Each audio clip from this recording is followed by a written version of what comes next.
Assalamualaikum dan salam syaraku sayang. Bersama saya Alfairez Jemurin. Tumpuan berita, sebuah makmal pertanian akan dibina di kawasan Gedong bagi memacu sektor pertanian di negeri ini sekaligus menjadikan Sarawak sebagai hub pengeluar produk pertanian. Premier Sarawak Datuk Patinggi Tan Sri Dr. Abang Abdul Rahman Zohari Tun Datuk Abang Openg berkata, makmal pertanian itu akan dikendalikan oleh Universiti Malaysia Sarawak UNIMAS. Menurutnya ini kerana terdapat fakulti baharu yang diwujudkan di UNIMAS iaitu Fakulti Alam Sekitar dan Pertanian. Kita nak mula lab pertanian Yorkshire di bawah UNIMAS di kawasan Gedong.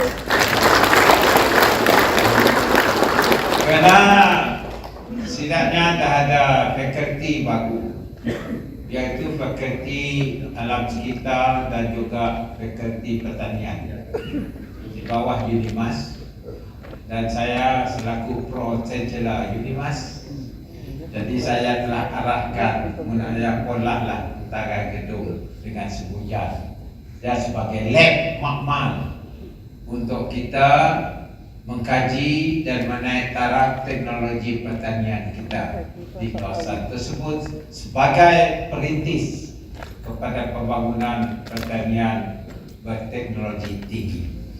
UNIMAS pun Vice Chancellor, Pro Chancellor dah madah, kau boleh buat kohet aja lah. Jadi saya akan bantu setidaknya. Beliau berkata demikian semasa Majlis Amanat Perwakilan Parti Pesaka Bumi Putera Bersatu PBB cawangan N26 Gedong di Kuching pada Ahad. Mengulas lanjut, beliau memberitahu makmal pertanian itu kelak akan meningkatkan produktiviti pertanian di negeri ini. Apabila dapat buat kajian, produktiviti pertanian kita akan meningkat dan akhirnya kita berkendakkan Sarawak menjadi food producer untuk kawasan kita di seluruh negara. Kerana kalau kita nyampurkan teknologi itu, cara baru itu, fertigasi, menggunakan IoT, pertanian kita akan masih tidak lama. Masih tidak waktu saya jadi Menteri Muda Pertanian lagi. Saya selalu pergi ke Lubuk Punggung. Waktu saya Menteri Muda, mesti dia hilang lah. Wakil rakyat, dan kita mesti tingkatkan sebabnya dan tuan-tuan infrastrukturnya mesti cukup.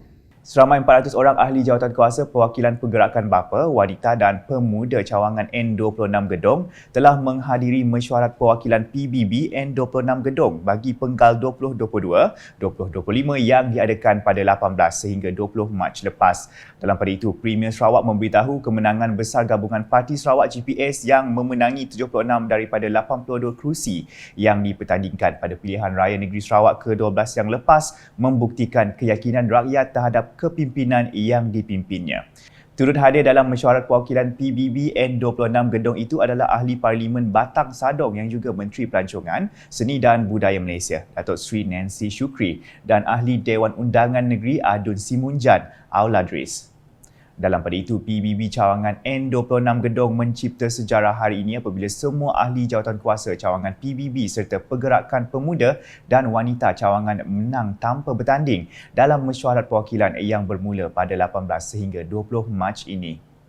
Mereka yang menang tanpa bertanding adalah Premier Sarawak Datuk Patinggi Tan Sri Dr. Abang Zohari Tun Datuk Abang Openg selaku Ketua PBB cawangan N26 Gedong yang baharu. Manakala Datuk Muhammad Narodin Majais menang tanpa bertanding bagi jawatan timbalan Ketua Cawangan PBB N26 Gedong. Turut menang tanpa bertanding Ali Bujang sebagai Naib Ketua PBB Cawangan serta 13 AJK kecil yang lain. Manakala pergerakan pemuda PBB yang diketuai oleh Mahathir Oya dan serta semua ahli jawatan kuasa dan pergerakan wanita PBB cawangan yang diketuai oleh Hasanah Majais serta semua ahli jawatan kuasa juga menang tanpa bertanding dalam mesyuarat yang sama. Laporan seterusnya. Buat julung kalinya daerah Daro menjadi venue persembahan Orkestra Majlis Seni Sarawak SONS sekaligus yang pertama dianjurkan pada tahun 2022. Menteri Pelancongan Industri Kreatif dan Seni Persembahan Datuk Sri Abdul Karim Rahman Hamzah. Persembahan itu juga merupakan hasrat Premier Sarawak Datuk Patinggi Tan Sri Dr. Abang Abdul Rahman Zohari Tun Datuk Abang Openg untuk merakyatkan persembahan Orkestra Majlis Seni Sarawak MSS. Katanya orkestra SONS merupakan antara orkestra yang terbesar di Malaysia dan satu-satunya orkestra di bawah kerajaan negeri di Malaysia. Menurut beliau, tujuan MSS membawa orkestra SONS ke Daro adalah bagi memberi pendedahan dan pengalaman kepada penduduk luar bandar sekaligus juga memberi peluang kepada kumpulan orkestra mengadakan persembahan kepada penduduk luar bandar. Beliau berucap demikian pada program konsert musical Sarawak, Harmoni Pemimpin Bersama Rakyat, dekat di hati di Dewan Masyarakat Daro pada Ahad. Terdahulu Ahli Dewan Undangan Negeri Daro, Safi'i Ahmad dalam ucapannya merakamkan penghargaan kepada MSS kerana memilih Daro sebagai venue konsert musical ini.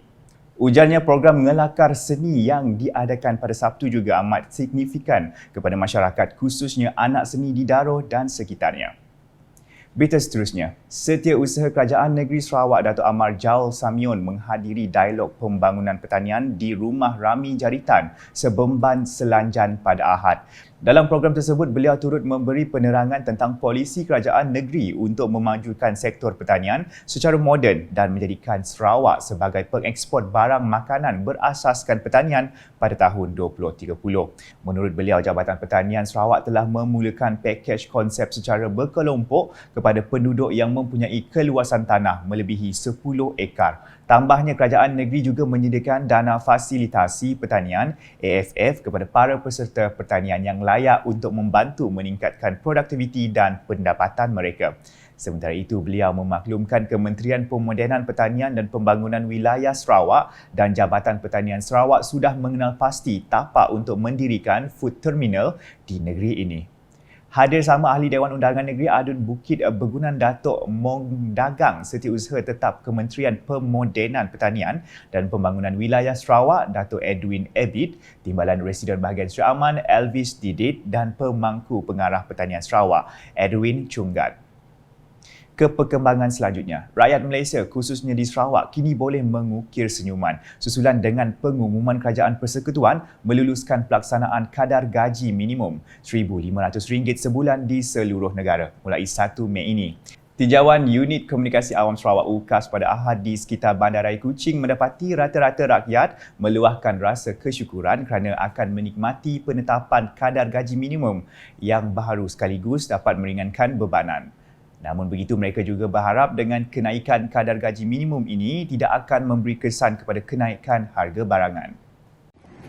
Alhamdulillah, this is the first step sidak kerajaan telah membantu golongan belia macam kami untuk dari segi pembelanjaan kami orang lagi pun di pasar mutak nanangga jualan pun dah menaikkan harga, so dapatlah sikit meringankan beban kami orang and especially macam keluarga kami dah mampak juga. Okey, kami bagi pihak orang yang baru start kerja dengan kenaikan gaji yang dimaklumkan oleh Perdana Menteri kita. Bersyukurlah kepada pekerja-pekerja yang baru yang buat masuk.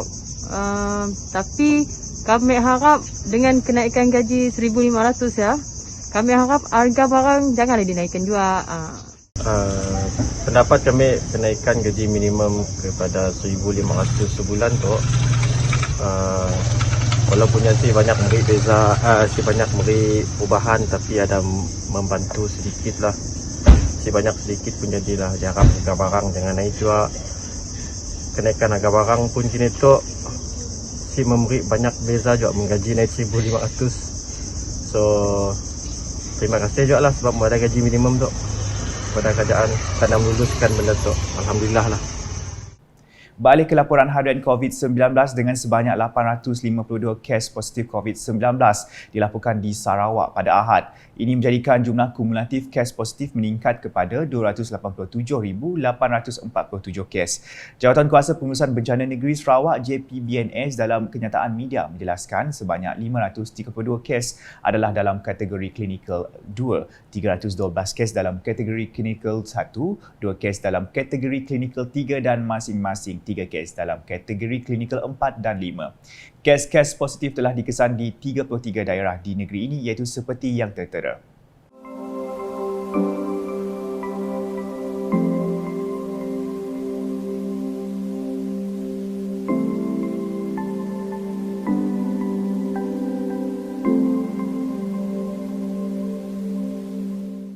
Dalam pada itu, JPBNS turut melaporkan 4 kes kematian akibat COVID-19 yang melibatkan 3 orang lelaki dan seorang wanita berumur dalam lingkungan 60 sehingga 82 tahun yang mempunyai komorbid.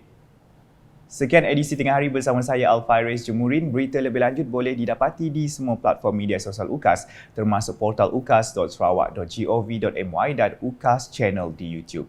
Orang ramai diingatkan untuk tidak leka dan terus patuhi SOP. Salam UKAS.